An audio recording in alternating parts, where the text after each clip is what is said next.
Before we go further, I hope you have read and processed the slide that had the definitions of the arithmetic combinations and the composite functions, and that you also were able to print out this particular file that says Combine Functions Practice for Video. Please pause and get it if you are able. Okay, if we have these four functions given, we can combine them in many ways. The first one says f plus g of x. Well, this is so mind-bogglingly simple. This is going to be f of x plus g of x. F of x is 4x squared.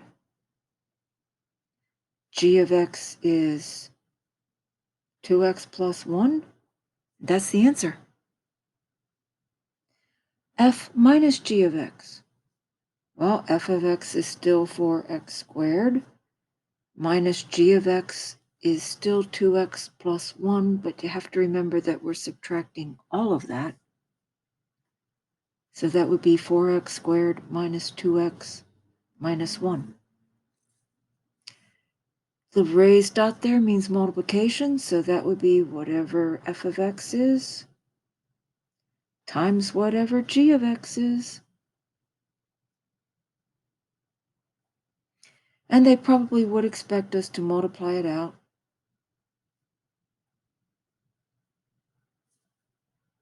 It is so simple. And then we have f divided by g of x. So that would be f of x divided by g of x. F of x is still 4x squared. G of x is still 2x plus 1. But remember from when we were studying rational functions that the denominator can't be 0. So we have to worry about when would that be 0.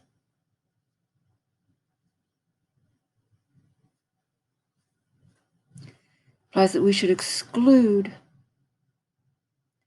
x equals negative 1/2.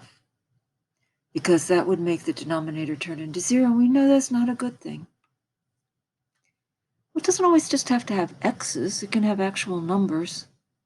So we could do that f plus g of 3 is f of 3 plus g of 3. F of 3 would be 4 times 3 squared, plus g of 3 is going to be 2 times 3 plus 1.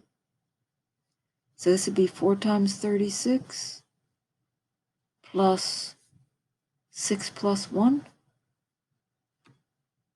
I'm sorry, I got carried away. This would be 4 times 9, which is 36 plus 6 plus 1. I think that comes out to 43 altogether. We could also have taken the 3 and put it back up here in our answer that we got.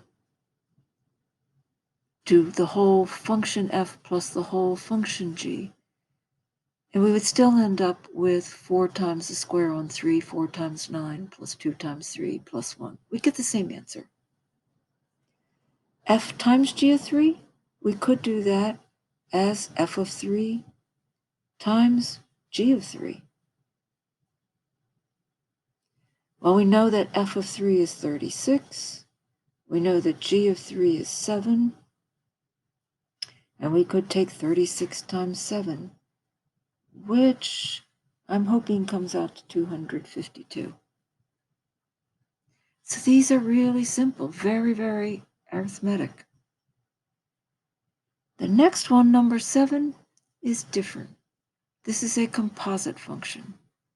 And before we go on to that, I'd like to pause and review a bit.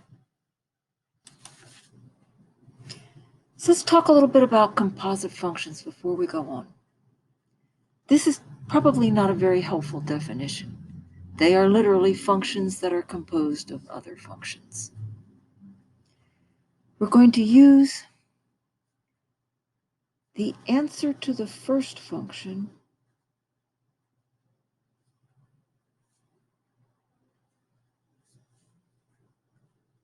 or figure out the answer to the first function, and use it as the input on the next function. And we do this all the time in real life.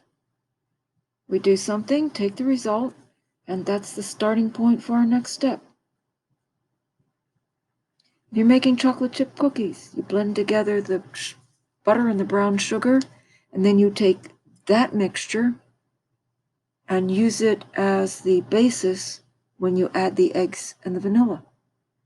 And then the mess that you get then is what you use and apply the dry ingredients to that. Eventually the chocolate chips, and they smell so good. Anyway, so if we have that a of x is 6x minus 1, and b of x is x squared. Oh, maybe plus 1. So if we were asked to take a of b of x, when we're using this notation, we start with the inside, very much order of operations. We find b of x first. So b of x is x squared plus 1. And then we put that into the a function. We substitute this in here, and we take a of x squared plus 1. Well, the a function says whatever you've got in there, multiply it by 6 and subtract 1. So this is going to be 6 times x squared plus 1, whoops, and then subtract 1. So that's going to be 6x squared plus 6, subtract 1, which will end up being 6x squared plus 5. So we found out what b of x was, and we put that into the a function. If we had reversed it, if we had taken b of a of x, that means whatever a of x is, that's going to go in the b function. So first of all, we have to find out what a of x is. Well, a of x is 6x minus 1. That's going to go into the b function. So we'll be taking b of 6x minus 1, which means we are going to put 6x minus 1 in for the x squared.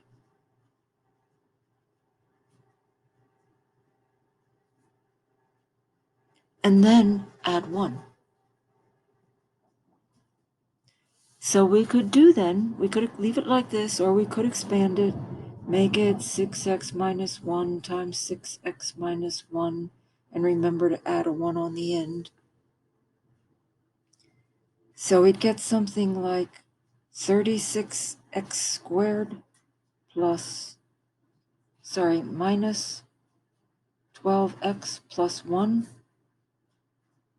plus another 1.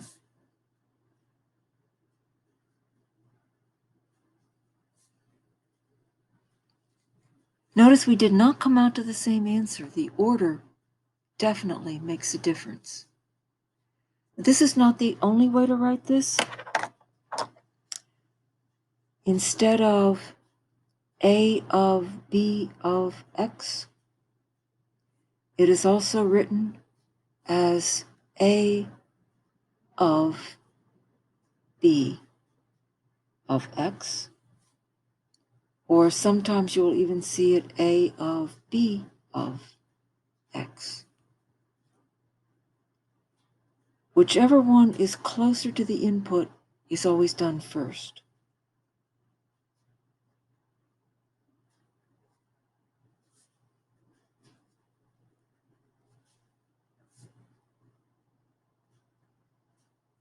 In this case, the input is x. That's what gets done first.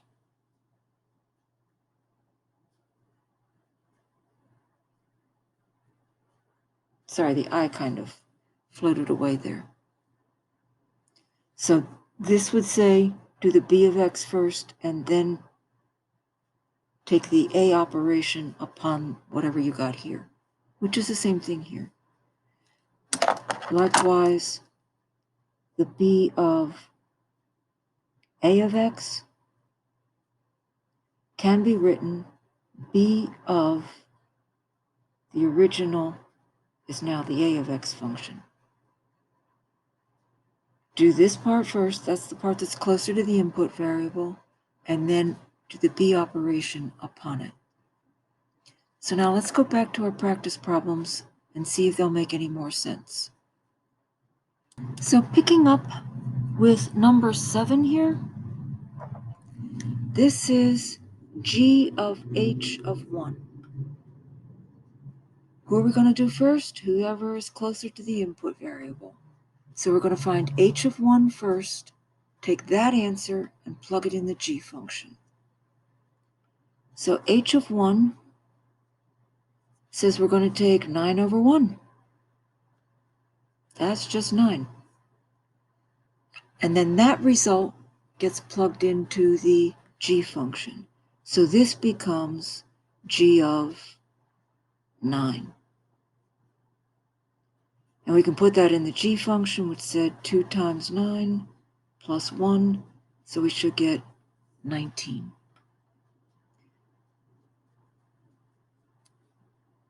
The next one, g of f of x, they didn't give us a number to plug in. They just gave us an expression.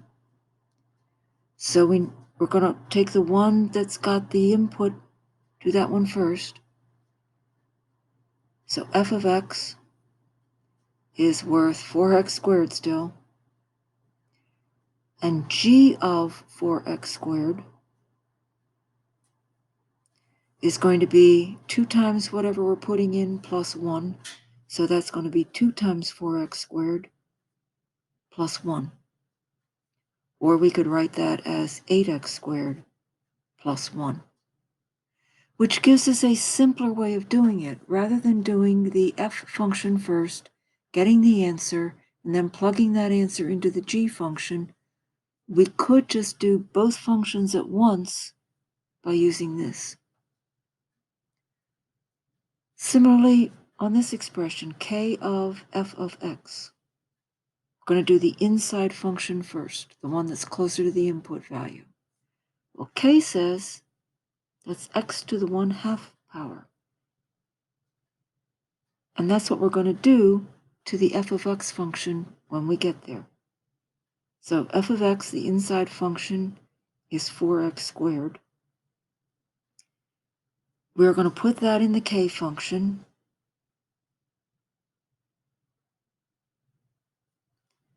Which means we are going to take 4x squared and raise it to the 1/2 power.